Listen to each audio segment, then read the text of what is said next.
everyone. My name is Hope Peterson. This is my audience.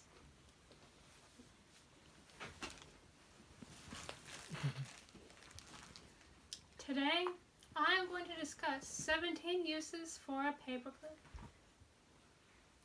Have you ever heard of the paperclip test? This is something I recently heard about from a friend who had an interview at one of the local stores. The interview was going well until the last question was rather unusual. The interviewer asked my friend to name 5 ways that she could use a paperclip. Thinking that she had just had a great interview otherwise, she was determined to quickly think of 5 things to do with the paperclip. Her suggestions were to attach papers together, to make a necklace, to pick a lock, to insult an intruder, or you could also use it as a slicing tool. Likely shocked at the last 2 responses, the interviewer replied, "Wow, who are you angry with today?" Despite her last 2 answers, I am happy to say that she got the job, probably because she could actually think of 5 uses for a paperclip when being put on the spot. After our conversation, I got to thinking about how I would have answered that question if it was brought up in an interview. I am not sure I would have handled the question so well. I decided to pick up a paperclip and analyze it to see if I could think of some good uses for it. Here's my paperclip. Being a little folded up piece of wire, I thought there must be many ways that we could use it. Some of the more obvious uses of the 5 that I previously mentioned, those are more obvious, as well as a small space cleaner, a scratching tool, a SIM card opener, mini skewers, and even popping balloons. Those 5 were pretty easy to think of, but I wanted to be a little more creative and go outside of the obvious, to think of some things that might really impress a potential employer if I'm ever faced with this question in an interview. The first interesting use I thought of was a golf tee.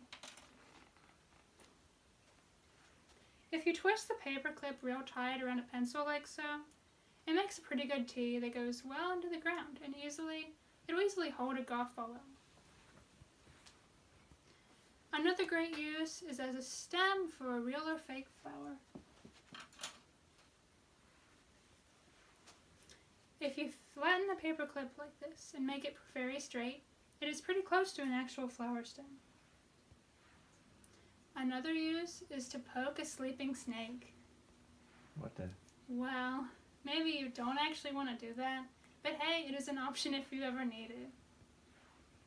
One really cool use for a paperclip is to turn it into an earring.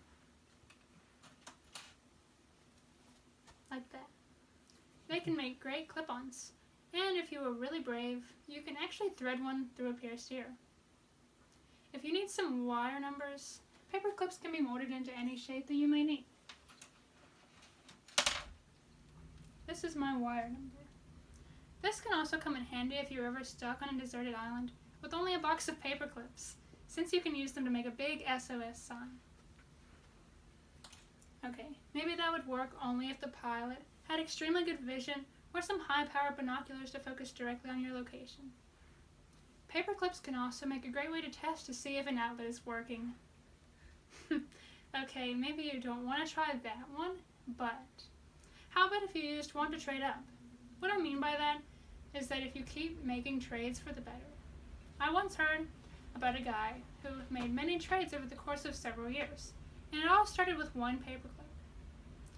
The first woman he traded with really needed a paperclip. In exchange, he got a calculator. He kept trading up from there until he was eventually able to trade for a house. Now that's what I call a good use of a paperclip. I'm sure there are many other fascinating uses for a paperclip, and maybe you can think of some on your own. But one thing I know for certain is that I am definitely going to be prepared when I hear this question in an interview one day. Thank you for listening to my speech.